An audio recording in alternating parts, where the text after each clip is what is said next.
नमस्कार दोस्तों, स्वागत है आपका क्रिप्टो किंग के बिल्कुल नए एपिसोड में। आज हम बात करेंगे कुछ क्रिप्टो करेंसीज़ की जिनमें हमें इन्वेस्ट करके अच्छा खासा रिटर्न मिल सकता है। तो आइए उससे पहले हम बात करते हैं एक ऐसे कॉइन की जो कि अभी हाल ही फ़िलहाल में चर्चा में आया था, शिबा इनू कॉइन, जिसके बारे में मैंने आपको लास्ट वीडियो में बताया था कि ये कॉइन अगर आप इसमें इन्वेस्ट करते हैं, लॉन्ग टर्म के लिए करते हैं, तो काफ़ी ज़्यादा अच्छा रहेगा। और मैंने आपको उस टाइम भी बताया था कि इसकी मिनिमम प्राइसिंग अब लगभग 0.0014 पर जाके इन्वेस्ट करें, और हुआ भी वही। तो जैसा कि उस टाइम पे दिख रहा था, उसकी वैल्यू 0.001716 के समथिंग चल रही थी। मैंने आपको बोला था कि इसकी प्राइसिंग और ज़्यादा ड्रॉप होगी क्योंकि करेंसी बिल्कुल नई नई आई थी। ये 1600 रुपये, जी हाँ 1600 रुपये से करेंसी आई थी मार्केट में वजीरेक्स के अंदर। 1600 रुपये से गिरकर ये करेंसी धीरे धीरे धीरे धीरे लगभग 1 रुपये तक पहुंची। 1 रुपये पे काफ़ी देर स्टिल रहने के बाद में ये गिरी करेंसी और 0.0025 तक पहुंची। 25 से पहुंचने के बाद में वापस ये ग्रो करना स्टार्ट हुई और 3 रुपये तक ये इसकी हाइप रही। लेकिन जी ये एक तरीके की फेक हाइप थी, क्योंकि काफ़ी लोगों ने इसके लिए कमेंट किया कि ये इनके साथ में धोखा हुआ है। तो मैंने आपको बोला था कि आपको उस टाइम पे इसमें इन्वेस्ट करने का कोई भी सेंस नहीं है, क्योंकि इसकी प्राइसिंग डेफिनेटली धीरे धीरे गिर के इसकी असली प्राइसिंग पे आएगी। तो अभी लगभग ये अपनी असली प्राइसिंग पर आ चुकी है। अभी आप इसमें ख़रीद कर इसको लॉन्ग टर्म के लिए इन्वेस्ट कर सकते हैं।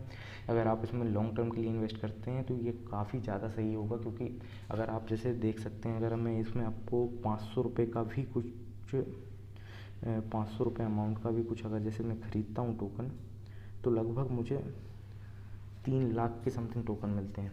अगर 3 लाख के समथिंग टोकन मिलते हैं और मैं इसे लॉन्ग टर्म में इन्वेस्ट कर देता हूँ, तो कम से कम 1 साल बाद मुझे लगभग, अगर कहीं गलती से इसकी प्राइसिंग बढ़कर 1 रुपये भी हो गई, तो मैं 500 रुपये से 3 लाख रुपये का बना लूँगा। तो ये करेंसी लॉन्ग टर्म के लिए काफ़ी बढ़िया रहेगी। इसके अलावा बात करते हैं कुछ ऐसी करेंसी हैं जिनमें आप इन्वेस्ट कर सकते हैं। तो आइए बात करते हैं इनमें। मेरी फेवरेट करेंसीज़ में अगर अब मैं बात करूं, जो कि काफ़ी हैं, इसमें पहले डॉज कॉइन की प्राइसिंग, जैसा कि हम सभी जानते हैं कि टेस्ला के सीईओ एलन मस्क के ट्वीट्स के बाद से बिटकॉइन की प्राइसिंग ड्रॉप होना स्टार्ट हुई है। अगर बिटकॉइन की प्राइसिंग ड्रॉप हो रही, तो अगर यदि आप क्रिप्टो में पहले से इन्वेस्ट कर रहे हैं, तो आपको डेफिनेटली पता होगा, जब एक बजट सेशन के दिन जब मार्केट बहुत ही ज़्यादा तेज़ी से गिरा था, तो बिटकॉइन की प्राइसिंग उस टाइम पे लगभग 21 लैक्स के समथिंग आ गई थी। उसके बाद में जब एलन मस्क ने ये रिवील किया था कि उन्होंने बिटकॉइन में इन्वेस्ट किया है, तो इसकी प्राइसिंग 22 लैक्स से बढ़कर सीधा 40 लैक्स हो गई थी। उसके बाद में उन्होंने बिटकॉइन से ध्यान हटा लिया और डॉगी कॉइन को प्रमोट करते रहे। डॉज कॉइन को प्रमोट करते करते आप देख सकते हैं इसकी प्राइसिंग 5 रुपये से बढ़कर 60 रुपये तक पहुंची थी, जो कि अभी 43 रुपीज़ के समथिंग है। और हाल ही में मैं आपको अगर जैसे दिखाऊं, तो एलन मस्क की बात करें अगर हम, इन्होंने हाल ही फ़िलहाल में काफ़ी ज़्यादा ट्वीट्स किए हैं डॉज कॉइन को लेकर, डॉज कॉइन की प्राइसिंग को लेकर। सबसे पहला तो इनको कॉइन जो कि स्टार्ट यहाँ से हुआ, एसएनएल के बाद से इसकी प्राइसिंग में गिरना स्टार्ट हुआ डॉज कॉइन की प्राइसिंग। उसके बाद में उन्होंने पूछा लोगों से कि आपको क्या लगता है कि टेस्ला को डॉज कॉइन एक्सेप्ट करना चाहिए कि नहीं, जिसका पॉजिटिव रिव्यू मिला। अब पॉजिटिव रिव्यू मिला, इसके बाद इन्होंने बिटकॉइन को लेकर नेगेटिव कमेंट की कि बिटकॉइन एनर्जी लॉस बहुत ज़्यादा कर रहा है, इसलिए टेस्ला बिटकॉइन से मतलब टेस्ला कोई भी टेस्ला को बिटकॉइन के ज़रिए नहीं खरीद सकेगा। हुआ इसका ये इफ़ेक्ट कि बिटकॉइन की प्राइसिंग गिरी। और जैसा कि हम सभी जानते हैं कि पूरा मार्केट क्रिप्टो करेंसी का बिटकॉइन पर डिपेंड करता है। जब बिटकॉइन की प्राइसिंग गिरी, तो सारे मार्केट की प्राइसिंग भी काफ़ी तेज़ी से गिरी है। उसके बाद में उन्होंने पॉजिटिव कमेंट स्टार्ट किया डॉज कॉइन के लिए कि वो बिटकॉइन में इन्वेस्ट नहीं कर सकते हैं बिटकॉइन, क्योंकि बिटकॉइन काफ़ी ज़्यादा एनर्जी का लॉस करता है। लेकिन वो किसी और क्रिप्टो करेंसी के बारे में सोच रहे हैं जो कि जिससे कि पेमेंट किया जाए, जिससे पहले उन्होंने आके बताया भी था कि डॉज कॉइन के लिए बात कर रहे हैं। तो पूरा का पूरा पॉजिटिव कमेंट जो है वो डॉज कॉइन के लिए जाता है। अब उन्होंने जब डॉज कॉइन के लिए बोला, फिर उन्होंने कुछ वीडियो सेंड करी, जिसमें एक फ़ोटो सेंड करी। उस फोटो में आप देख सकते हैं इसमें डोंट पैनिक जो लिखा हुआ है। तो ये रीज़न यही है कि ये इन्होंने इसलिए किया है ताकि जो इनके इन्वेस्टर्स हैं वो ज़्यादा पैनिक ना करें। उन्हें पता है कि डेफिनेटली इसकी प्राइसिंग बढ़ने वाली है।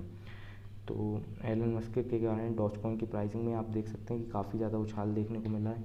हाल ही में ये एकदम से बढ़कर इसकी प्राइसिंग काफ़ी तेज़ी से बढ़ी है। तो मैं आपको यही बोलूँगा कि आप अभी डॉज कॉइन के साथ बने रहें अगर आपने इन्वेस्ट करके रखा हुआ है। या इसके थोड़ा सा गिरने का वेट कर लें। अगर आप 40 या 35, 37, 38 के समथिंग भी अगर इसे ख़रीदते हैं तो बुरा नहीं होगा, क्योंकि इसकी प्राइसिंग, क्योंकि जो पैसा अगर वो बिटकॉइन से निकालेंगे और अगर डॉज कॉइन में इन्वेस्ट करेंगे तो डेफिनेटली डॉज कॉइन की प्राइसिंग और भी ज़्यादा हाइप देखने को मिल सकती है। उसके बाद करें दूसरे कॉइन की BTT, ये बिटटोरेंट है। बिटटोरेंट और एक ये करेंसी है विंक, ये दोनों आपस में लिंक हैं। अगर बिटटोरेंट की प्राइसिंग पे डाउनफॉल देखने को मिलता है तो विंक की प्राइसिंग में भी डाउनफॉल देखने को मिलता है। जिस तरीके से विंक बढ़ता है उसी तरीके से BTT बढ़ता है। आप ग्राफ भी देख सकते हैं, लगभग सेम ग्राफ ही आपको देखने को मिलेगा। तो आप दोनों में से किसी में भी इन्वेस्ट कर सकते हैं। अगर एक करेंसी बढ़ेगी डेफिनेटली दोनों करेंसी बढ़ेंगी। और इसका सबसे मेन रीज़न ये है कि ये हाल ही फ़िलहाल में अपने काफ़ी ज़्यादा लोएस्ट पॉइंट पे चल रहा है। अगर जैसे बात करें इसके कुछ टाइम की, तो ये काफ़ी तेज़ी से गिरा है। जब करेंसी कोई गिरती है और अपने डाउनफॉल पे अपने सबसे लोएस्ट प्राइस पे आती है तो उसके हमें चांसेस होते हैं कि वो वहाँ से डेफिनेटली ग्रो करेगी। तो ये अभी काफ़ी ज़्यादा नीचे चल रही है, तो आप इसमें इन्वेस्ट करके रख सकते हैं। ये आपको डेफिनेटली प्रॉफिट देके जाएगी, इसमें आपको लॉस होने के चांसेस काफ़ी ज़्यादा कम रहेंगे। तीसरी करेंसी की बात करें वीचेन। वीचेन मैं दोस्तों बताना चाहूँगा, वीचेन और डॉज कॉइन ये दोनों आपस में मुझे पता नहीं कैसे पर लगता है कि ये काफ़ी ज़्यादा लिंक है। क्योंकि जब डॉज कॉइन की प्राइस 3 रुपये की समथिंग चल रही थी तब वीचेन की प्राइस भी इतनी ही थी, 3 रुपये थी। फिर हुआ यही है कि दोनों की प्राइसिंग बढ़ी, पहले वीचेन की प्राइसिंग बढ़ी 5 रुपये आई, डॉज कॉइन की प्राइसिंग भी 5 रुपये आ गई। फिर धीरे से फिर गिरी वीचेन की प्राइसिंग 3 रुपये पहुँची, तो डॉज कॉइन भी गिर कर 3 रुपये पहुँच गया। उसके बाद में वीचेन बढ़ना पहले स्टार्ट हुआ और 10 रुपये से 15 रुपये पहुँचा। उसके कुछ टाइम बाद लगभग इन 3 से 4 दिन बाद डॉज कॉइन ने बढ़ना स्टार्ट किया। डॉज कॉइन भी 3 से 10 पहुँचा, 10 से 15 पहुँचा और फिर उसके बाद से धीरे धीरे बढ़ता ही गया। तो आप ये सोच सकते हैं कि जब डॉज कॉइन इतना ज़्यादा बढ़ गया है तो इसके भी चांसेस हैं ये आपको अच्छा खासा रिटर्न प्रोवाइड कर सकता है। मैटिक, ये इसमें अभी इन्वेस्ट करने का तो कोई सेंस नहीं बनता है, क्योंकि इसकी प्राइसिंग जब मैंने इसको पसंद करता था तो इसकी प्राइसिंग लगभग 6 से 8 रुपये के समथिंग थी।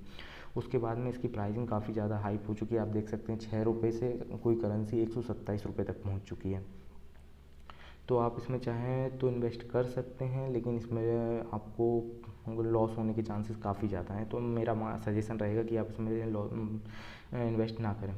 तीसरी करेंसी आती है CHR, ये मेरी वन ऑफ फेवरेट करेंसी है। इसकी प्राइसिंग पिछले टाइम काफ़ी तेज़ी से ग्रो हुई थी। अगर बात करें, ये आप देख सकते हैं लगभग 100 टू 200% ये पर डे बढ़ रही थी।